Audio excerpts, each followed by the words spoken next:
Salut à tous, c'est Manu. Donc dans cette troisième vidéo consacrée à la Yokomo YR10F, on va revenir un petit peu sur le châssis et l'essai qu'on a pu faire sur piste. Sur piste indoor, puisque le temps extérieur ne s'y prête pas pour l'instant. On revient un petit peu sur le contenu du kit de cette Yokomo. Donc c'est un châssis complet compétition qui est très orienté pour les compétitions européennes, notamment l'ETS, puisqu'on retrouvera dans le kit l'aileron avant et arrière réglementaire ETS, ainsi que les pneus, je les ai là, hop, les pneus ride, réglementaires aussi pour l'ETS. Donc on aura quasiment de quoi rouler, il manquera juste la carreau à rajouter et puis bien sûr l'électronique. Donc on aura quasiment de quoi rouler directement en compétition avec ce châssis. Donc Yokomo, c'est sa deuxième itération de Formule 1 récente, après la YRF de l'année dernière, qui était sortie en 190 et en 200 mm. Pour cette version-là, en gros, ils auront tout changé, quasiment tout changé sur cette YR10F. On retrouve en fait de l'ancienne version, je crois qu'on retrouve juste cette pièce-là. Et peut-être la motriceur centrale, je suis même pas sûr. Le pod a changé, l'axe aussi, enfin bon, ils ont refait vraiment beaucoup de choses. On va revenir un petit peu dans le détail en partant de l'avant et en allant vers l'arrière comme on fait d'habitude. Sur la fabrication, sur le montage, et puis un petit peu les points forts et les points faibles de châssis. On a donc à l'avant, comme je vous l'ai indiqué, un châssis Montec. Un aileron Montec, je veux dire. Donc aileron avant, donc dédié pour l'ETS. On sait que l'ETS cette année a choisi 2 ou 3 ailerons, je crois que c'est 3 ailerons avec le X-Ray pour son règlement. Donc celui-ci est réglementaire et il a l'avantage d'être vraiment costaud. Donc c'est un très bon châssis. Je vais pas y arriver. Un très bon aileron. Ici en fait les petits flaps là, en fait on pourra les remonter, les visser en fait en dessous. Ils sont vissés en fait en dessous de l'aileron. Et on aura en fait 2 trous là de fixation pour avoir un petit peu plus d'appui sur l'avant. Si on veut remonter 4 trous même, je dis, 4 trous de fixation. Donc on pourra remonter un petit peu l'aileron sur l'arrière là, et donner un petit peu plus d'appui sur l'avant. On s'apercevra vite en fait sur cette Yokomo qu'on n'a pas vraiment besoin de beaucoup d'avant en fait. C'est un châssis qui est extrêmement pointu. J'en reparlerai un petit peu sur les essais. Qui est très pointu, très vif de l'avant, donc il n'y a pas, c'est pas un réglage qui sera très intéressant à faire. On continue un petit peu plus loin, donc le standard, autrement c'est du standard Tamiya pour la fixation de l'aileron, donc là il n'y a pas de problème. On pourra mettre d'autres ailerons ou d'autres carrosseries s'il y a besoin. Là-dessus, aucun souci. Pour le train avant, donc un train avant complètement en carbone, on reprend en fait le système d'excentrique qui commence à devenir à la mode. Donc avec ces excentriques, on va pouvoir régler pas mal de choses dessus. Alors on va commencer par l'extérieur, donc avec l'excentrique ici. En fait, c'est deux parties en fait qui emprisonnent la rotule. Je vais essayer de zoomer un petit peu, si on voit voir peut-être un petit peu mieux par là. Donc ces deux parties emprisonnent une rotule dans lequel il coulisse le kingpin. Donc ces excentriques là, il y a 3 réglages possibles, donc soit complètement vers l'avant, soit un petit peu comme ça avec le réglage et puis enfin, avec le réglage je sais même plus d'ailleurs si c'est complètement vers l'avant, soit 1 vers l'arrière, soit 2 vers l'arrière. Donc en gros ça donne 6, 9 et 12 degrés de chasse. 2 boîtes, ils me montent au réglage minimum à 6 degrés. On peut carrément directement aller au maximum, c'est un réglage qu'il faut absolument faire. Sur cette voiture, pour qu'elle marche correctement, il faut aller directement à 12 degrés. On reviendra un petit peu plus tard sur tous les réglages que j'ai fait. Je vous explique juste les réglages qui sont possibles. Donc sur l'axe ici à l'avant, on a la possibilité d'inverser cette pièce. Donc d'avoir soit l'axe à la même hauteur que le kingpin, c'est-à-dire en direct, soit l'axe un petit peu plus en arrière, ce qui augmente aussi encore un petit peu la chasse. Ici on a 2 réglages possibles d'Ackerman. Ici on va retrouver les réglages de largeur de voie. En fait avec ces bushings on va pouvoir réduire ou augmenter la voix. Donc il y a la même chose en dessous. Ici. Hop. Ensuite, en dessous ici, je sais pas si on va les voir. Comment on va faire pour les voir? Ça va pas être facile. Donc ici en dessous, hop là, ici là. Donc ces petits bushings ici, on va pouvoir régler le carrossage. Donc là, pareil, on a deux pièces hein, qui permettent de régler, je crois c'est 1.5, 2 et 2.5, le réglage de carrossage. Le réglage qui marche, a priori, ce serait le 1.5, ce serait ce qui paraîtrait le plus adéquat. Donc ces deux trains en carbone là, ils sont montés sur une pièce aluminium ici, avec une petite rondelle de 1 mm en dessous ici, hein, ce qui va pouvoir nous permettre aussi de jouer sur la hauteur de caisse. Je ne l'ai pas dit, bien sûr, la hauteur de caisse, on peut la régler aussi ici, hein, en montant ou en descendant, en montant des pièces ici. Ou, bon, d'origine, ils ont mis une grosse rondelle ici. Je crois que c'est une rondelle de 3 mm, hein, de 3 ou 4 mm. Mais en gros, avec le réglage de boîte, moi j'arrive, avec les pneus rail, j'arrive à un petit peu en dessous des 5 mm, 4,8 et quelque chose comme ça. En dessous, donc on va retrouver hop, on va replacer peut-être par là, ce sera peut-être plus visible. Voilà. Ici, on va retrouver en fait la barre d'Ackerman ici, donc le L de renvoi de direction. Alors, ce qu'il faut voir tout de suite, c'est que normalement, je vais essayer de tirer un petit peu, voilà. Hop, normalement, en fait, il y a deux positions ici pour l'Ackerman. Moi, j'en ai fait une troisième en fait, beaucoup plus en retrait, pour diminuer l'Ackerman, parce que l'Ackerman est, je trouve, hein, moi, déjà pas mal prononcé en fait hein, sur ce réglage. Alors sachant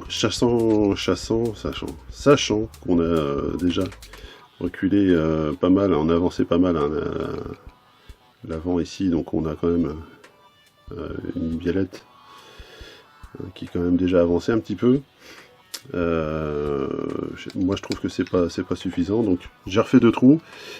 Savoir quand même qu'il existe de l'ancienne version de la F1 de la YR10, la YRF pardon, deux options, deux belles comme ça en option, dont une qui a exactement ce même réglage là. Donc c'est une pièce qu'on peut acheter, qui est encore disponible. Hein, si vous voulez réduire la carbone, c'est pas mal. Ensuite, on va retrouver pour le cerveau ici un montage flottant, c'est-à-dire que le cerveau n'est pas attaché comme ça se fait d'habitude au châssis. Donc il est monté sur cette pièce aluminium. Hein. Hop, voilà, on la voit ici. Donc sur l'appareil, hein, ça c'est monté sur roulement sur cette pièce aluminium. Et donc ici, hop, on a une pièce carbone et un autre renfort qui permet de monter en fait le cerveau complètement flottant sur le châssis, ce qui donne un flex en fait à l'ensemble. Donc c'est pas mal, ça donne un peu de plus de grip. On va changer un petit peu de côté. Alors on arrive sur la partie centrale. Donc on a, moi j'ai choisi de mettre l'électronique comme ça. Donc on a la possibilité de mettre le pack soit en long comme ça, soit en transversal. Donc après on ajuste l'électronique comme on veut. En gros tout le monde roule en transversal. Je crois qu'il n'y a pas beaucoup de questions à se poser. Donc il y a des supports hein, pour tenir la queue. Là, pas de souci. Et donc la platine supérieure avec les supports de carrosserie.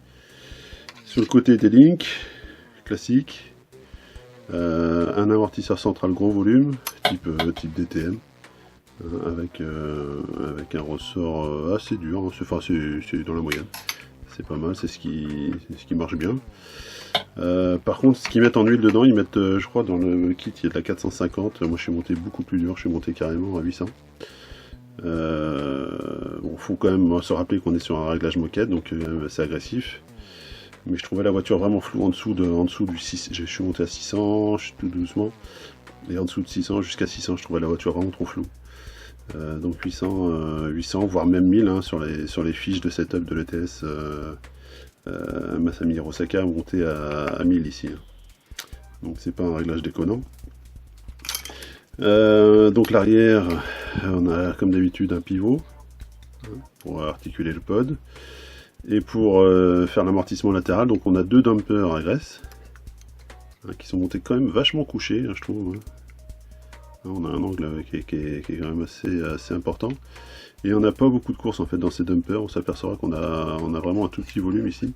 Donc il faut monter assez dur en graisse hein, pour avoir un feeling assez sympa. malgré le fait qu'il y en ait deux, donc 50 000. 50 000 c'est à peu près ce qu'il faut mettre, hein. Je crois que c'est ce qui est dans le kit. Je sais plus si c'est de la 30 000 ou 50 000, mais bon 50 000 c'est pas mal. Les ressorts latéraux, donc ils sont assez durs. C'est pas des ce qu'il y a de plus souple. Donc ça donne aussi là aussi beaucoup d'avant, on y reviendra un petit peu plus tard. Si j'avais oublié de préciser dans le kit, il y a le sauve-cerveau Kimbo qui est livré avec.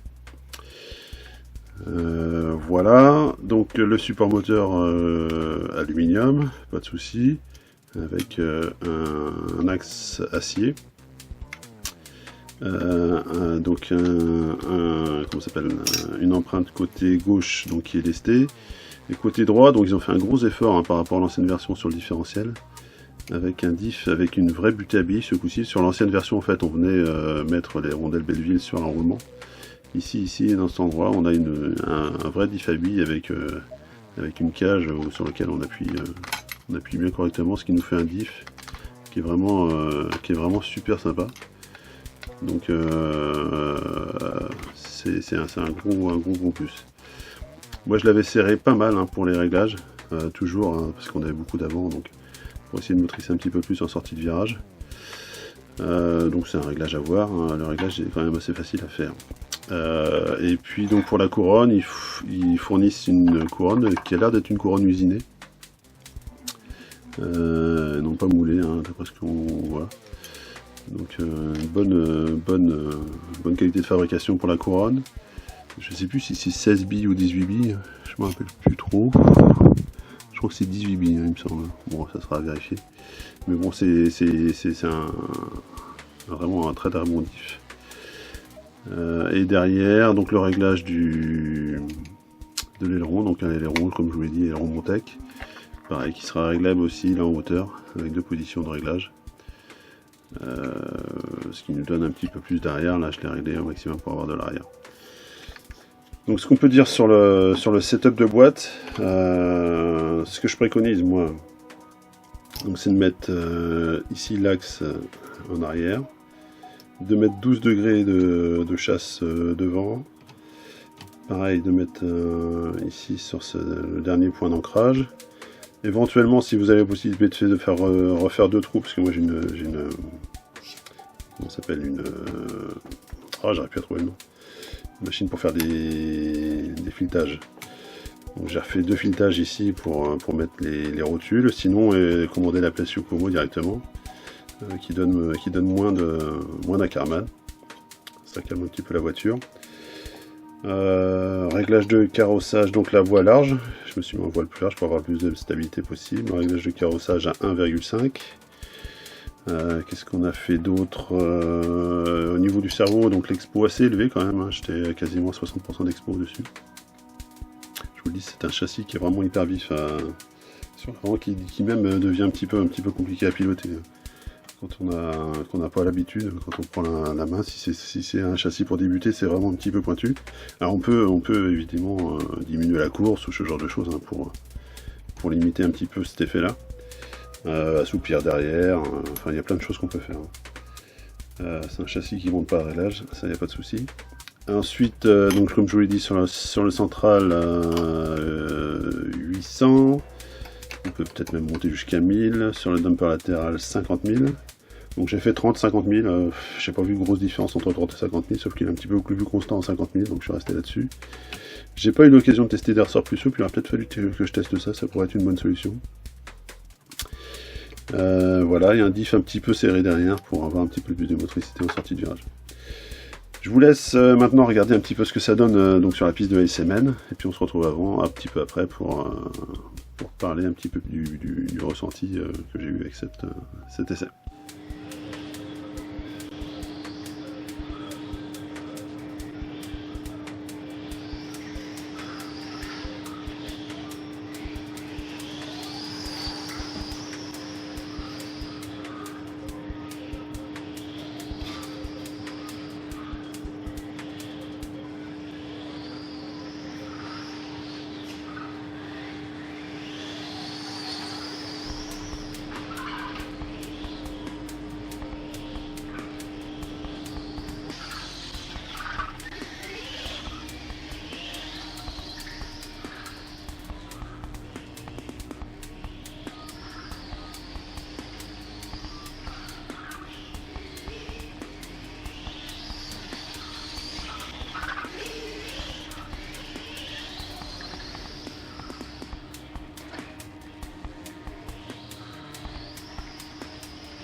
Donc voilà ce que ça peut donner. Alors pour le pilotage, donc comme je vous l'ai dit, c'est une voiture qui a beaucoup d'avant. Alors c'est un petit peu compensé suivant les pneus qu'on va utiliser. Si on prend en fait les pneus ride, on sent, enfin l'impression que j'ai moi, c'est que cette voiture avait été conçue pour l'ancienne version de pneus ride, qui n'avait pas beaucoup d'avant et qui aurait dû donner un net avantage en fait par rapport au châssis actuel. Il y avait vraiment un gros déficit de performance sur les anciens rides à l'avant. Et je pense que ça avait été designé autour de ça. Donc du coup, avec les nouveaux rides qui ont beaucoup plus d'avant, ça reste un petit peu plus délicat à piloter. C'est une voiture qui a beaucoup d'avant. Donc il faut la régler un petit peu plus sur l'arrière. Il faut régler plus souple à l'arrière. Il faut diminuer la Karmann. Il faut mettre de la chasse, tout ça. Voilà. Donc c'est un châssis, voilà, qu'il faut régler comme ça. Donc avec les nouveaux rides, il n'y a quand même pas trop d'avant par rapport par exemple à des Yokomo ou à des GRP. C'est un petit peu moins d'avant. Donc c'est pas trop mal. Hein. Franchement c'est pas trop mal. Les rides par contre il manque un petit peu d'arrière. On se retrouve toujours avec ce petit déficit de grippe à l'arrière. Bon c'est pas non plus rédhibitoire. Faut juste un peu faire gaffe sur le setup. Et on s'en sort pas mal. Au niveau des chronos, c'est quasiment aussi rapide que la X-Ray par exemple, autant au tour. Par contre on s'aperçoit vite qu'en finale, sur le temps d'une finale, on fait un petit peu plus de fautes quand même. La voiture est quand même moins facile à prendre en main, et on fait des petites fautes qu'on n'a pas l'habitude de faire d'habitude avec par exemple une X-Ray ou avec un châssis un petit peu plus facile. Donc voilà, c'est à savoir. C'est quand même un châssis qui marche très bien, hein. C'est pas non plus une saucisse, hein. Loin de là, c'est vraiment une qualité de fabrication qui est sympa. J'ai pas eu de casse moi pendant les essais, j'ai rien cassé, rien à bouger, j'ai pas eu de piston desserré. J'ai eu quelques retours de pièces en plastique qui auraient un petit peu d'échappé, enfin je sais pas comment on peut dire d'ailleurs, qui sont un petit peu sortis. Moi j'ai pas eu ce problème là, donc bon, c'est à voir, hein. C'est un petit peu chacun son expérience, mais bon, dans l'ensemble c'est quand même assez costaud, pas eu trop de soucis avec. Donc voilà ce qu'on peut dire, hein, un petit peu sur ce châssis. Donc voilà, c'est pas le châssis de l'année non plus, mais bon, ça se classe quand même en tête, hein, des 4-5 bons châssis quand même qui roulent en ce moment. Donc c'est quand même pas mal, hein, c'est vraiment au niveau qualité de fabrication, tout ça, il y a toujours la petite patte Yokomo qui est sympa, et puis ça roule un petit peu différent, hein. C'est vrai que c'est l'occasion de tester quelque chose qui est pas commun. Voilà, donc c'était un petit test qui était sympa. Je voulais remercier au passage Yokomo de nous avoir fourni ce kit pour le test.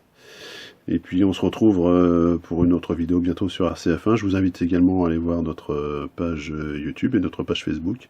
Je mets de plus en plus les vidéos sur les deux supports. Donc n'hésitez pas à vous abonner, soit l'un soit l'autre.